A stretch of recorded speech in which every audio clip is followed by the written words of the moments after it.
नमस्कार, आप देख रहे हैं live news 20 Bihar. CM college के संस्कृत विभाग द्वारा आयोजित संस्कृत सप्ताह का समापन। संस्कृत विधा भारतवर्ष को सर्वश्रेष्ठ तथा विश्व गुरु बनाने में सक्षम। प्रोफेसर देवनारायण। संस्कृत के माध्यम से ही वास्तविक रूप से भारतवर्ष को जानना संभव। डॉक्टर मुश्ताक। संस्कृत की महत्ता वेद काल से आधुनिक काल तक बढ़ती रही है। प्रोफेसर नागेंद्र। संस्कृत की अपनी प्राचीनता एवं व्यापकता के कारण देश विदेश में प्रतिष्ठित। प्रोफेसर जीवानंद। आधुनिक परिप्रेक्ष्य में संस्कृत विषयक वेबिनार में सहभागी बने 65 से अधिक शिक्षक, शोधार्थी एवं विद्यार्थी। संस्कृत प्राचीन समृद्धि ज्ञान विज्ञान की जीवंत भाषा। डॉक्टर सच्चिदानंद। बृहद क्षेत्र वाले संस्कृत के अध्ययन से बढ़ती है कार्यकुशलता। प्रोफेसर रामनाथ। संस्कृत मातृभाषा ही नहीं बल्कि वह अमर विधा है जो धार्मिक आध्यात्मिक भाव से युक्त सर्व कल्याणकारी है। जरूरत है कि हम समाज से जोड़कर इसका लाभ हर व्यक्ति तक पहुंचाएं। आज नासा के वैज्ञानिक वेद मंत्रों का अध्ययन कर रहे हैं। उक्त बातें सीएम कॉलेज दरभंगा के संस्कृत विभाग द्वारा मनाए जा रहे संस्कृत सप्ताह के समापन समारोह में आधुनिक संदर्भ में संस्कृत विषयक वेबिनार में मुख्य वक्ता के रूप में संस्कृत विश्वविद्यालय के पूर्व कुलपति प्रोफेसर देवनारायण झा ने कहा। उन्होंने कहा कि संस्कृत का अध्ययन अध्यापन प्रथम कक्षा से ही उच्च कक्षा तक होना चाहिए। सर्वश्रेष्ठ संस्कृत विधा ही भारत को सर्वश्रेष्ठ एवं विश्व गुरु बनाने में सक्षम है। समापन समारोह की अध्यक्षता करते हुए प्रधानाचार्य डॉक्टर मुश्ताक अहमद ने कहा कि संस्कृत के माध्यम से भारत को वास्तविक रूप से जानना संभव है। तमाम ज्ञान विज्ञान का स्रोत संस्कृत किसी धर्म जाति की भाषा नहीं है। प्राचीन भारत की तरह ही आधुनिक भारत भी संस्कृत की बदौलत विकसित होगा। सामाजिक सरोकार की भाषा संस्कृत को पढ़े बिना शुद्ध रूप से हम दूसरी भाषाएं आसानी से नहीं समझ सकते हैं। बीएचयू वाराणसी की प्राध्यापिका डॉक्टर प्रीति त्रिपाठी ने कहा कि हमारे जीवन का कोई भी क्षेत्र संस्कृत के बिना अधूरा है। इसके अध्ययन से समाज में खुशहाली तथा राष्ट्र की समृद्धि संभव है।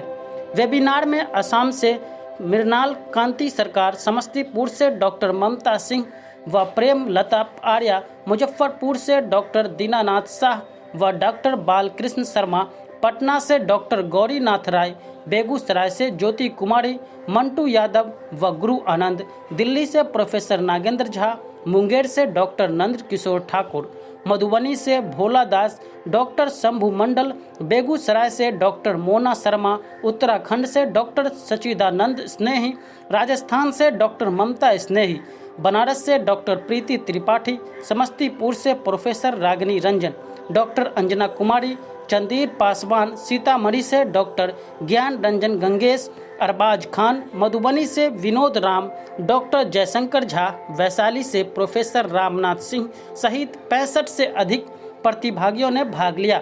विशिष्ट वक्ता के रूप में श्री लाल बहादुर शास्त्री केंद्रीय विद्यापीठ दिल्ली के शिक्षा शास्त्र के प्राध्यापक प्रोफेसर नागेंद्र झा ने कहा कि संस्कृत में शुद्ध उच्चारण की काफी महत्ता है जो योग गुरु के माध्यम से ही संभव है। वेद काल से आज तक संस्कृत की उपयोगिता दृष्टिगोचर होती है। नई शिक्षा नीति से संस्कृत का विकास बहुत अधिक होगा, परंतु इसके लिए हम शिक्षकों को भी आगे आना होगा। विषय प्रवर्तक के रूप में केंद्रीय संस्कृत विश्वविद्यालय देवप्रयाग उत्तराखंड के न्याय विभाग के प्राध्यापक डॉक्टर सच्चिदानंद स्नेही ने कहा कि संस्कृत समृद्ध एवं जीवंत भाषा है जिसमें मानव के उत्थान की सारी बातें वर्णित है। यह हमारे ज्ञान विज्ञान का आधार है। संस्कृत को मातृभाषा बनाकर कंप्यूटर व कौशल से युक्त करना समायोजित है। वेबिनार का उद्घाटन करते हुए विश्वविद्यालय संस्कृत विभाग अध्यक्ष प्रोफेसर जीवानंद झा ने कहा कि संस्कृत अपनी व्यापकता एवं सर्वश्रेष्ठता के कारण देश विदेश में प्रतिष्ठित हो रहा है। इसमें आधुनिक जीवन उपयोगी सभी बातें विद्यमान है। संस्कृत को समय अनुसार अन्य भाषाओं एवं आवश्यकता अनुसार समाज से जोड़कर आमजन कल्याणार्थ बनाना आवश्यक है। सम्मानित अतिथि के रूप में विश्वविद्यालय संस्कृत विभाग के पूर्व अध्यक्ष प्रोफेसर रामनाथ सिंह ने कहा कि संस्कृत की वर्तमान महत्ता अधिक बढ़ गई है। हमें पश्चिमी संस्कृति को जोड़कर भोग की जगह योग को अपनाना होगा। संस्कृत का क्षेत्र अत्यंत ही विस्तृत है जिसके अध्येता को रोजी रोटी की कोई समस्या नहीं होती है।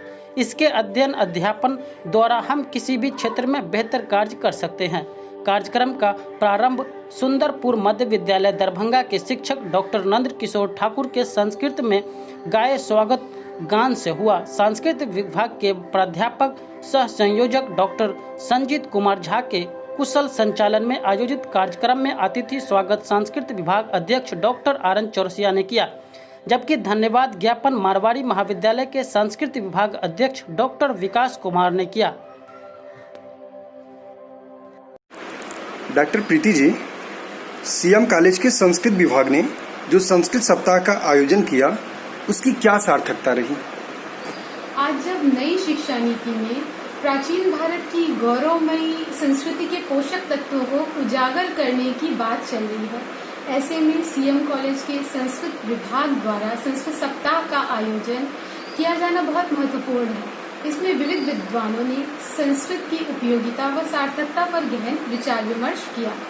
संस्कृत भाषा से अधिक ज्ञान विज्ञान का भंडार है, जिसमें योग, संगीत, धर्म, दर्शन व भारतीय जीवन मूल्यों का समावेश है। संस्कृत भाषा का व्याकरण अपनी अति वैज्ञानिकता के कारण कंप्यूटर की भाषा बनने की तरफ अग्रसर है। ऐसे में इस तरह के वेबिनार हमारी युवा पीढ़ी को एक अपनी प्राचीन, समृद्ध, गौरवमयी सांस्कृतिक विरासत को जानने, समझने व उसे आगे बढ़ाने का मौका दे सकते हैं। ऐसे महत्वपूर्ण वेबिनार का हिस्सा बनना मेरे लिए व्यक्तिगत तौर पर अत्यंत सुखद अनुभूति रही है। मैं डॉक्टर प्रीति त्रिपाठी, असिस्टेंट प्रोफेसर, हिंदी विभाग, बीएचयू। चंद्रधारी मिथिला महाविद्यालय के संस्कृत विभाग के द्वारा संस्कृत भाषा साप्ताहिक कार्यक्रम के तहत वेबिनार का आयोजन किया गया। सबसे पहले मैं संस्कृत विभाग के विभागाध्यक्ष एवं अन्य शिक्षकों को बधाई देता हूं और उनके प्रति आभार व्यक्त करता हूं कि उन्होंने 7 दिनों के कार्यक्रम में संस्कृत भाषा की अहमियत, उसकी शिक्षा, उसके प्रसार प्रचार पर गहन विचार मंथन किया है। संस्कृत भाषा सिर्फ धार्मिक भाषा नहीं है या फिर वो सिर्फ साहित्य की भाषा नहीं है, बल्कि वो ज्ञान और विज्ञान की भाषा है। आज पूरी दुनिया में भारत के प्राचीन दर्शन को स्थापित करने की बात चल रही है। ऐसे समय में हम संस्कृत भाषा के ज़रिए ही हम अपने विचारों को स्थापित कर सकते हैं। विज्ञान का क्षेत्र हो, अर्थ का क्षेत्र हो, समाज का क्षेत्र हो, दर्शन का क्षेत्र हो, कोई ऐसा क्षेत्र नहीं है जिसकी सामग्री हमारे पास मौजूद न हो। और वो सभी, हम वेद को सिर्फ धर्म की किताब नहीं कह सकते। वेद में हमारे यहाँ तमाम ज्ञान विज्ञान की चीज़ें भी बताई गई हैं। आवश्यकता इस बात की है कि संस्कृत भाषा के माध्यम से पढ़ाई हो, सुनिश्चित की जाए प्राइमरी स्तर पे, ताकि बच्चे पढ़ सके और उसका ज्ञान अर्जन कर सकें। इसलिए कि संस्कृत के बगैर हम भारतीय प्राचीन चिंतन को हम नहीं समझ सकते, भारतीय समाज का जो दर्शन है उसको नहीं समझ सकते। इसलिए आवश्यकता है कि संस्कृत भाषा के साथ साथ संस्कृत का जो दर्शन है, जो संस्कृत की किताबों, संस्कृत भाषा में जो हमारा विज्ञान है, उस तक भी हमारी पहुंच हो। और संस्कृत विभाग ने इस कार्य को किया है। आज के कार्यक्रम में जितने लोग जुड़े हैं, हमारे विद्वान शिक्षकगण, हमारे बहुत सारे अभिभावक हैं, दिव्यान बाबू जैसे लोग जुड़े हैं इस आज के कार्यक्रम में, मैं उनके प्रति पुनः महाविद्यालय परिवार, सीएम कॉलेज परिवार की ओर से आभार व्यक्त करता हूं कि उन्होंने इस तरह के बहुमूल्य कार्यक्रम में अपना समय दिया और उसमें अपनी हिस्सेदारी दी, भागीदारी दी, और जिससे हम लोग का भी ज्ञान वर्धन हुआ है। धन्यवाद। सीएम आर्ट्स कॉलेज में आयोजित साप्ताहिक साहित्यिक कार्यक्रम संस्कृत दिवस के उपलक्ष्य में आयोजित किया गया था। उसमें मुझे बोलने का अवसर दिया गया। यह कार्यक्रम प्रतिवर्ष संस्कृत सप्ताह के रूप में मनाया जाता है और रक्षाबंधन पूर्णिमा के अवसर पर इस कार्यक्रम का आयोजन होता है। संस्कृत भाषा वस्तुतः विश्व की भाषा है और सभी भाषाओं की जननी है। यह आदिकाल से वेदवाणी के रूप में इस पृथ्वी पर प्रवाहित हो रही है। आश्चर्य है कि जितनी भी भाषाएं हैं सभी भाषाएं संस्कृत से ही प्रायः निकली है और जितने भी ज्ञान विज्ञान हैं भारत में या विश्व में उन सभी ज्ञान विज्ञानों का वर्णन इस संस्कृत भाषा में किया गया है। विशालकाय महाभारत, रामायण, 18 पुराण, उपनिषद, आरण्यक, ब्राह्मण ग्रंथ जितने भी हैं ये सब प्रायः संस्कृत भाषा में हैं। आयुर्वेद के समग्र ग्रंथ संस्कृत भाषा में है। तो हम जब विचार करते हैं और इसका अध्ययन करते हैं तो पाते हैं कि विश्व की जितनी भी भाषाएं हैं उन सभी भाषाओं से समृद्ध भाषा संस्कृत भाषा है और संस्कृत वाङ्मय विश्व का सबसे बड़ा वाङ्मय है। इसका कोश, इसका साहित्य बहुत विशाल है। कोई भी ऐसा ज्ञान नहीं है जो संस्कृत विद्याओं में वर्णित नहीं है। मनु ने लिखा है, यह कश्चित धर्मो मनुना परिकीर्तितः स सर्वो अभितः वेदे सर्व ज्ञानमयो हि सः। विश्व के जितने भी ज्ञान हैं, प्राचीनतम ज्ञान हो या अर्वाचीन ज्ञान हो, किसी भी क्षेत्र का ज्ञान हो, सब वेदों में वर्णित है और जो ज्ञान वेदों में वर्णित नहीं है वह ज्ञान कहीं अन्यत्र भी वर्णित नहीं है। इसलिए सभी प्रकार के ज्ञान का उत्स वेद है। जैसे सारी नदियाँ मानसरोवर से निकलकर, हिमालय से निकलकर समुद्र में मिलती हैं और एक हो जाती हैं, उसी प्रकार से भारत के सभी विद्याएँ, सभी संप्रदाय इस वेद से ही निकलकर और अंत में वेद में ही लीन हो जाती है। इसलिए जितने भी काव्य, नाटक, जितने भी ग्रंथ हैं सबों का प्रादुर्भाव वेद से ही हुआ है और वेद का ज्ञान नित्य ज्ञान है, वह त्रिकालाबाधित है। आज आवश्यकता है उस ज्ञान को आधुनिक परिप्रेक्ष्य में देखने का। आज के समय में यदि उस ज्ञान को हम जोड़कर वैदिक जो ज्ञान है, संस्कृत वाङ्मय के जो ज्ञान है, उसको यदि हम संस्कृत साहित्य के जो ज्ञान है उसको हम आज के आधुनिक युग में यदि जोड़ देते हैं, आधुनिक युग के साथ उसका संबंध स्थापित करते हैं और तब यदि हम आगे बढ़ते हैं तो बहुत लाभ होगा। क्योंकि संस्कृत में निहित जो ज्ञान है वो आज के परिप्रेक्ष्य में बहुत उपयोगी है। यदि उसको अपनाया जाए, उसको समाज से जोड़ा जाए, समाज में उस ज्ञान का प्रचार और प्रसार हो, लोक में उस ज्ञान को भाषांतर के माध्यम से संस्कृत में लिखे गए जो विषय वस्तु हैं उनको क्षेत्रीय भाषाओं में, अलग अलग प्रदेशों की भाषाओं में, अलग अलग वैदेशिक भाषाओं में अनुवाद करके और उस ज्ञान का वितरण किया जाए, आम जनों तक पहुंचाया जाए तो निश्चित ही उस ज्ञान से सभी लोग लाभान्वित होंगे, सबों को लाभ मिलेगा और एक नए युग का सूत्रपात होगा। क्योंकि यह वही साहित्य है जिसने वसुधैव कुटुंबकम का पाठ पढ़ाया है और आज से नहीं, उपनिषद काल में महोपनिषद में यह पद्य आया है, अयं निजः परो वेति गणना लघुचेतसाम उदार चरिता नाम तु वसुधैव कुटुंबकम। आज कितनी पुरानी बातें हैं। उपनिषद काल का ऋषि कहता है कि वसुधैव कुटुंबकम, संपूर्ण पृथ्वी को हम अपना परिवार समझते हैं, हमारा कुटुंब है, हम एक घोंसले के नीचे रहते हैं।